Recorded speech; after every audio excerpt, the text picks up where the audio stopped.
बिस्मिल्लाहिर्रहमानिर्रहीम। अस्सलाम वालेकुम बच्चों, कैसे हैं आप लोग?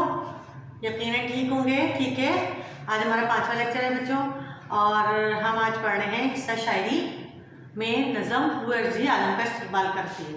ठीक है, ये नज़म हमारी रह गई थी, शायद मैं 2 क्लासेस में पढ़ा चुकी हूँ, 1 क्लास रह गई थी।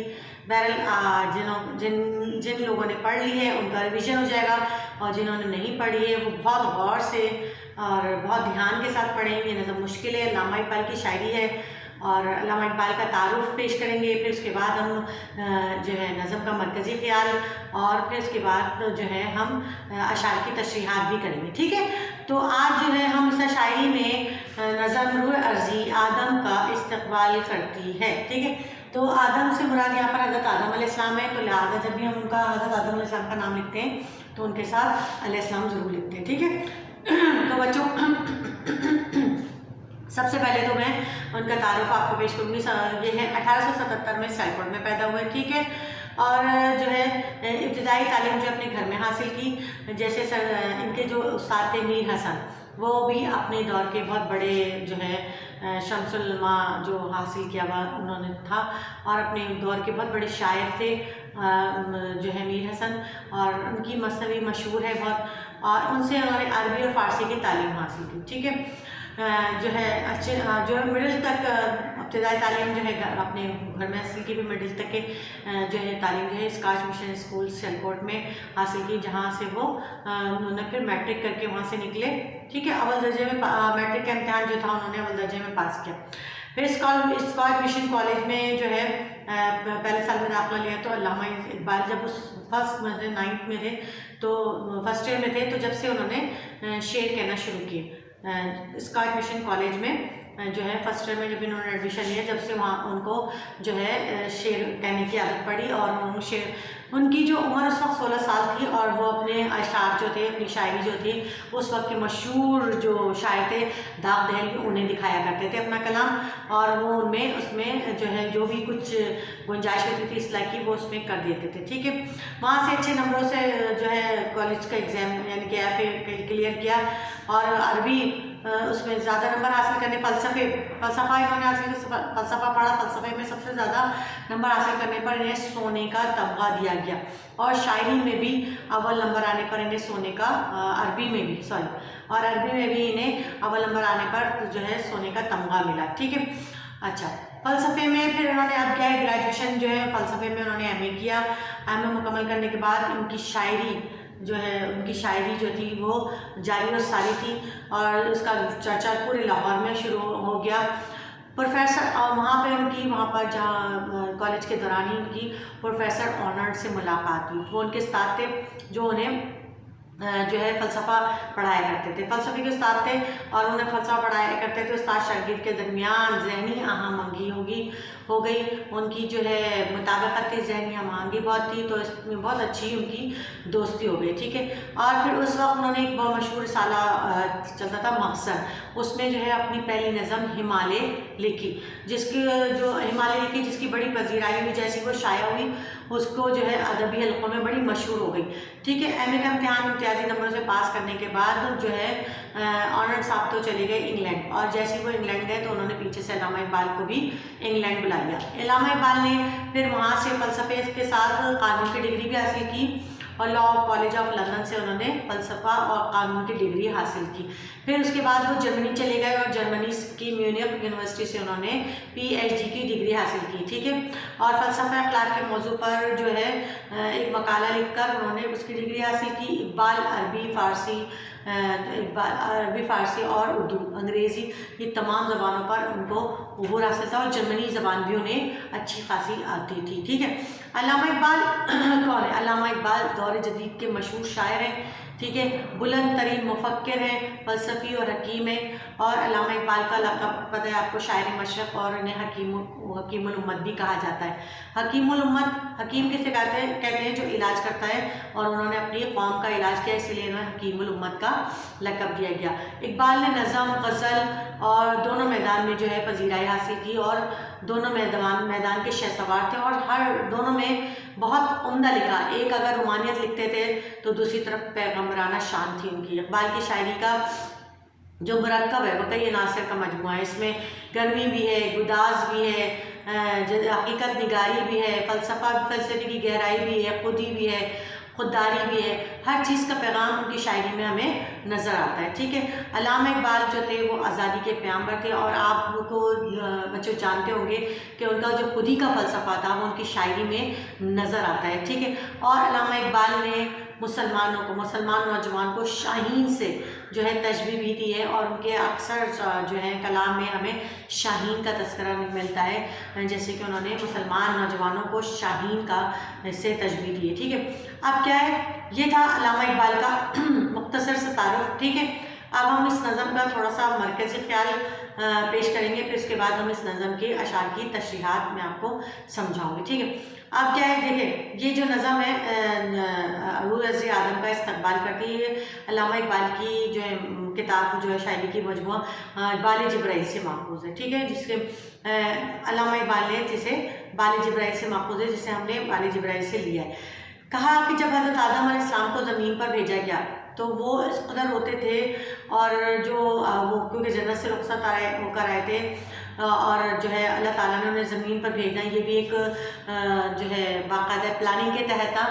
तो हज़रत आदम को रुखसत किया और उनका इस्तक़बाल जो है ज़मीन करती है। तो वो फरिश्ते उनकी अज़मत और बरतरी का एतराफ़ करते हैं और कहते हैं कि दुनिया हज़रत आदम के लिए जिद्दोजहद है। दुनिया जो है अब हज़रत आदम अलैहिस्सलाम का लिए जिद्दोजहद का एक सिलसिला है, जहाँ पर उन्हें हर किस्म की चीज़ सब कुछ बर्दाश्त करना होगा, जुल्म सितम भी बर्दाश्त करना होगा, इंतहाई सब्र का मुज़ाहरा भी करना होगा, और बिला खौफ वो इस मौक़े को इन्हें सर अंजाम देना होगा, क्योंकि इंसान की फितरत में जस्तजू और तहक़ीक़ का मादा होता है। ठीक है, इंसान जो है अल्लाह ताला ने इसीलिए इसको अशरफुल मखलूक बनाया है कि वो जस्तजू और तहक़ीक़ करता है, और उसके बाद जो है किसी नतीजे पे पहुंचकर कोई काम करता है। तो बिल्कुल इसी तरह जो है अल्लामा इकबाल को अल्लाह ताला ने ज़मीन पर भेजकर ये सिलसिला जारी किया, और कहा कि तमाम चीज़ें जो दुनिया में तुम्हारे वास्ते पैदा की उन्हें अपने ताबे करो।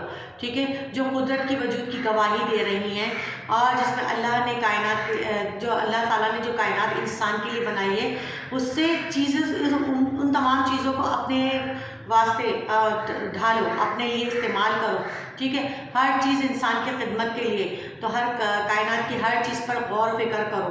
अल्लाह ताला का वजूद देखें, आप किसी भी चीज़ को उठा के देख लें तो वो हर चीज़ जो छोटे से छोटा ज़र्रा हो या बड़े से बड़ी चीज़ हो, अल्लाह ताला के वजूद की गवाही देती है। ठीक है, कल तक जो थे हज़रत आदम अलैहिस्सलाम फरिश्तों के पास थे, और फरिश्ते जो है उनकी जो है खिदमत कर रहे थे, लेकिन अब हज़रत आदम अलैहिस्सलाम को ज़मीन पे भेज दिया गया है, और वो ज़मीन जो है इनका इस्तक़बाल कर रही है, और बताया गया है कि ये हर चीज़ तुम्हारी है, और इसे तुम अपने लिए किस तरह से ढाल सकते हो, इसे अपने मुताबिक किस तरह से बना सकते हो, ये तुम्हें करना है, क्योंकि इंसान को अल्लाह ताला ने अक्ल और शऊर की दौलत अता की है।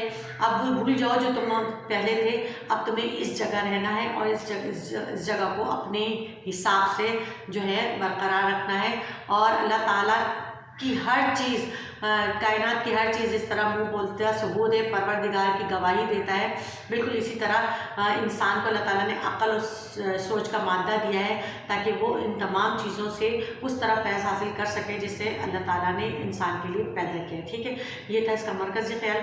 सही, अब मैं आपको इसके अशार की तशरीहात बताती हूँ। बेटा किताबें निकालो, और जो है देखो कि ना क्या कहते हैं, मैं ये नज़म आपको पढ़ा रही हूँ। रूह अज़ आदम का इस्तक़बाल करती है।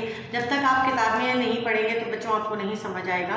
ठीक है, मैं एक एक मिसरे की जो है अशार की तशरीह जल्दी देखिए, शॉर्ट बताऊँगी, ज़्यादा लंबा चौड़ा नहीं बताऊँगी, समझ लीजिएगा, और कोशिश कीजिएगा कि जो मैं अल्फाज के मायने बताती जा रही हूँ उनको आप जो है लिखते जाइए। ठीक है, देखिए पहला मिसरा, देखिए एक मिसरे की पूरे एक बंद की तशरीह बताऊँगी। ठीक है, खोल आँख देख, ज़मीन देख, फलक देख, फ़ज़ा देख, मशरिक़ से उभरते हुए सूरज को ज़रा देख, इस जलवाए बेपर्दा के पर्दों में छुपा देख, आयाम जुदाई के सतम देख, जफ़ा देख, बेताब ना हो मोरक़े बहीम व रजा देख। ठीक है, अब कहते हैं कि अल्लामा इकबाल से जो है मुखातिब है, और फरमा रहे हैं कि आँखें खोल कर देखो, ये ज़मीन, ये फलक, ये आसमान, ये अल्लाह ताला ने, फ़िज़ा, ये हवा, ये सब तुम्हारे लिए अल्लाह ताला ने पैदा किया है। जो मशरिक़ से उभरते हुए सूरज को ज़रा एक नज़र देख लो, उसकी तपिश देख लो, उसकी तमाज़त देख लो, उसकी जो हैबत है वो देख लो, तो तुम्हें पता चले कि अल्लाह ताला हर चीज़ में, अल्लाह ताला का जलवा जो है वो नज़र आता है। वो बेशक वो हमसे बेपर्दा है, लेकिन जो है 7 पर्दों में छुपा बैठा है, लेकिन हर चीज़ में उसका नूर जो है हमें नज़र आता है। और याम कहते हैं जो है यौम की जमा, ठीक है। याम कह रहे हैं वो जुदाई के जो दिन तुमने वहाँ पर जो गुजारे जो जन्नत में, अब उनको भूल जाओ, क्योंकि अब तुम्हें ज़मीन पर जो है अपने हिसाब से रहना है और इस ज़मीन को अपने हिसाब से ढालना है। अब तुम इस ज़मीन के लिए बन गए हो और ज़मीन को तुमने जो है इस ज़मीन पर रह कर तुम्हें इस ज़मीन से फ़ायदा हासिल करना है। अब वो ये मौरका तुम्हें मौरका है भी, ये वो जंग है जिससे तुम्हें हर हाल में अब अदा करनी है, ठीक है। और रिजा देख, रिजा उम्मीद रखो कि इंशाल्लाह तुम्हारे साथ सब कुछ अच्छा होगा, ठीक है, ठीक है। अब ये जो है आप जो है इस तरह से उन्होंने कहा कि अब ये पहले बंद की तशरीह मैंने आपको बताई। आप देखिए नेक्स्ट जो है बंद की है, तेरे तसर्रुफ में ये बादल घटाएं, ये गुंबद इफ्लाक ये खामोश फ़ज़ाएं, ये कोह ये सहरा ये समंदर ये हवाएं, थी पेश नज़र कल तो फरिश्तों की अदाएं, आईना अय्याम में आज अपनी अदा देख, ठीक है। गुंबद इफ्लाक से मुराद यहाँ पर है कि आसमान पर जो गुंबद, आसमान जो है बिल्कुल गुंबद की तरह माने लगता है। तसर्रुफ कहते हैं मिल्कियत को, मिल्कियत, और गुंबद तशबीह दी है कि आसमान को जो एक गुंबद की माने लगता है। अभी कह रहे हैं कि देखो जो कल तक तुम फरिश्तों के पास थे, फरिश्ते तुम्हारी खिदमत कर रहे थे, ठीक है, लेकिन आज तुम ज़मीन पर हो और ये आसमान तुमसे बहुत दूर है, ठीक है। अब ज़मीन पर रहकर इनको पहाड़ों से, सहरा रेगिस्तानों से, समंदर से, ये हवाएं, ये सब कुछ आज तुम्हारे लिए ज़मीन पर पैदा किए हैं, इनसे अपने हिसाब से काम लो और इनके साथ अब तुम्हें ज़िंदगी गुजारना है। कल तक फरिश्ते तुम्हारी खिदमत कर रहे थे, उन उन लम्हों को भूल जाओ, क्योंकि अब ये जो ज़िंदगी तुम्हें गुजारनी है इस ज़मीन पे गुजारनी है। आज अपने आप को देखना, आईना अय्याम में आज अपनी अदा देख, आज का जो हाल है तुम्हारा वो इस ज़मीन पे गुजरेगा, तो लिहाजा इसको तुम अपने मुताबिक ढालो, ठीक है। समझेगा ज़माना तेरी आंखों के इशारे, देखेंगे तुझे दूर से गुर्दों के सितारे, ना पैर तेरे बहर तख़य्युल के किनारे, पहुँचेंगे फलक तेरी आहों के शरारे, तामीर खुदी कर असर आहो रसा दे, ठीक है।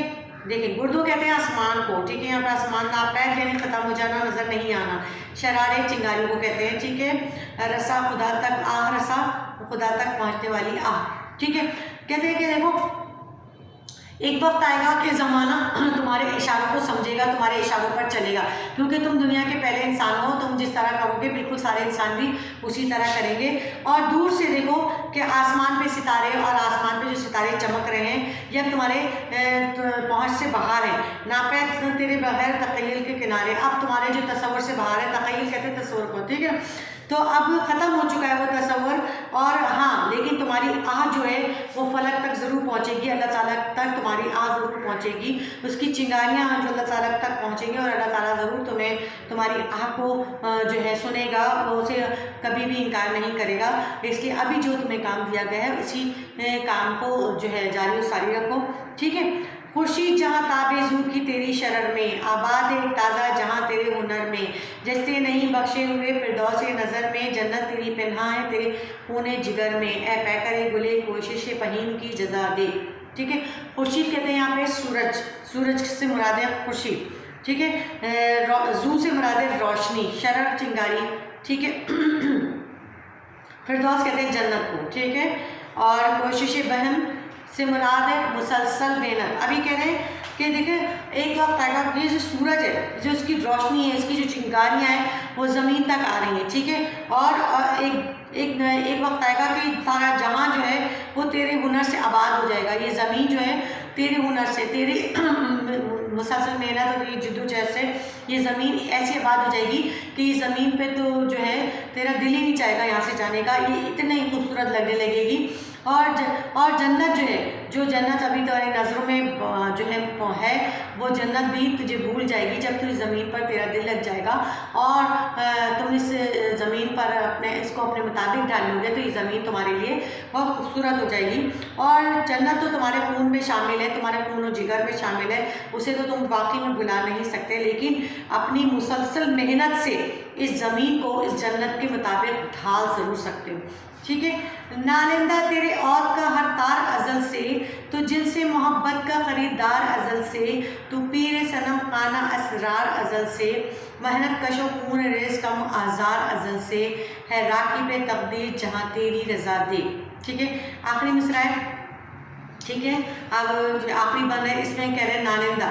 نالندہ کے بنے ہیں فریادی. ٹھیک ہے، عود کہتے ہیں ایک قسم کا باجا ہوتا ہے جو بجایا جاتا ہے، ساز ہوتا ہے ایک قسم کا. ٹھیک ہے، اور ازل یعنی شروع سے، اسٹارٹنگ سے. تو پیر خانہ اسرار ازل سے، اسرار کہتے ہیں راز کو. ٹھیک ہے، خون ریز خون کرنے والا، ازار راکب سے مراد ہے راکب تقدیر یعنی کہ یہاں پروردگار. کہہ رہے کہ اب آپ دیکھیں کہ تمہاری فریاد جو ہے جس طرح ایک باجا بجتا ہے اور اس کے بعد دور دور تک جاتی ہے، سنائی دیتی ہے، بالکل تمہاری فریاد جو ہے ضرور اللہ تعالیٰ سنے گا. اور وہ انسان کو تو محبت کا وہ بنا کے بھیجا ہے، جنس انسان جو ہے محبت کا پتلا ہے اور وہ محبت سے بنا ہے. اور پیر صنم خانہ اسرار ازل سے، جو شروع سے اسرار خانہ، پیر صنم خانہ سے مراد یہاں پر بدھ جو ہے مٹی کے بت. تو کہتے ہیں کہ دیکھیں ازل سے جو ہے انسان کو جو بنایا تھا، مٹی کا پتلا بنا کے زمین پر بھیجا گیا، پھر اس میں جان خون ڈالی گئی، اور پھر اسی طرح سے انسان جو ہے تو ایک مٹی کا ہی پتلا. اور جو ہے انہوں نے کہا کہ جو ہے تمہاری فریاد جو پہنچے گی اللہ تعالیٰ تک، جو جنت کو تم بھلا دو اور اب اس زمین کو اپنے مطابق جو ہے ڈھالنے کی کوشش کرو. اور ایک وقت جب پروردگار کو تمہاری جو ہے فریاد پہنچے گی تو وہ تمہاری ہر ادا پر خوش ہو جائے گا. اور تمہاری رضا، راکب تقدیر، جب تم اللہ تعالیٰ کی رضا پر راضی ہو جاؤ گے تو اللہ تعالیٰ بھی اس سے خوش ہو جائے گا کہ میرے بندے نے جسے میں نے زمین پر بھیجا ہے تو وہ میری رضا پر راضی ہو گیا ہے، اور وہ تمام وہ کام کرے گا جو میری خوشی کے لیے ہے، میری خوشنودی کے لیے. ٹھیک ہے، تو بچوں یہاں تک رکھتے ہیں. یہ تھا ہمارا نظم کا مکمل، میں نے آپ کو اشعار کے ساتھ اس کی تشریح کرا دی. آپ نے کرنا کیا ہے، مرکزی خیال بچوں جو ہے آپ نے لکھنا ہے لازمی. مرکزی خیال آپ لکھیں گے اس کا، اور تعارف شاعر کے ساتھ. ٹھیک ہے نا، شاعر کا تعارف بھی میں نے بہت اچھا مختصراً آپ کو بتا دیا ہے، اور آپ نے بالکل اسی طرح اس کا مرکزی خیال بھی لکھنا ہے. چونکہ بند کی تشریح ہم فوکس نہیں کریں گے، لیکن پھر بھی میں نے آپ کو اس لیے سمجھا دی ہے کہ کبھی آ جاتی ہے تو آپ نے اگر پڑھی ہوگی تو آپ خود سے کر سکیں گے، اگر نہیں پڑھی ہوگی تو بیٹا نہیں کر سکیں گے. لیکن اگر آپ نے پڑھی ہے تو آپ کو پتہ ہوگا کہ اس نظم میں اصل میں شاعر نے کہا کیا ہے. ٹھیک ہے، تو آپ اسے کر سکتے ہیں. ٹھیک، یہ آپ کا کام ہے، آپ اسے کیجیے گا. آج کے لیے اتنا ہی کافی ہے، ملتے ہیں اگلے لیکچر پہ. اللہ حافظ.